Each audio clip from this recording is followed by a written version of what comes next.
عبدالرشید دوستم وایي که سوله سر وخوري جګړه پیلوم.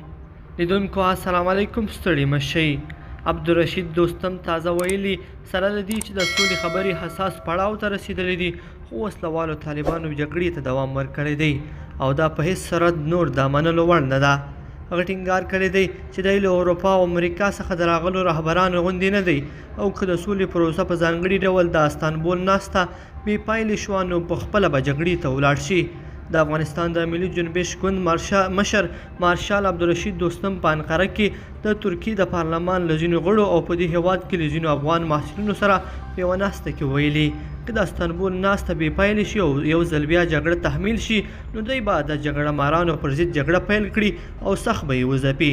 دوستم زیاته کړې چې افغانان او افغان سیاسیون د سولې پلویان دي او هیله لري چې د ترکیې ناسته یوه مثبته پایله ولري تر څو نوره روانه ناولې جګړه پای ته ورسیږي. د ملي جنبش ګوند مشر عبدالرشید دوستم دا څرګندونې داسې مهال کوي چې ټاکل شوي څو ورځې وروسته د افغان سولې په تړاو په ترکیه کې د ملګرو ملتونو تر څار لاندې لویه ناسته وشي چې د افغان دولت او طالبانو پلاوي پکې ګډون کوي. په دې غونډه کې به د سولې او جګړې په اړه مهمې او برخلیک ټاکونکې پریکړې وشي. دا غونډه د سولې لپاره د امریکا د نوې طرحې له مخې جوړیږي چې د موقت حکومت منځته راتګ هم پکې شامل دی، هغه څه چې اوسنی حکومت یې نه مني. دلته په وطن کې بیا ورځ تر بلې جګړې زور اخیستی او هره ورځ لسګونه ملکي وګړي او امنیتي ځواکونه ته مرګ ژوبله اوړي.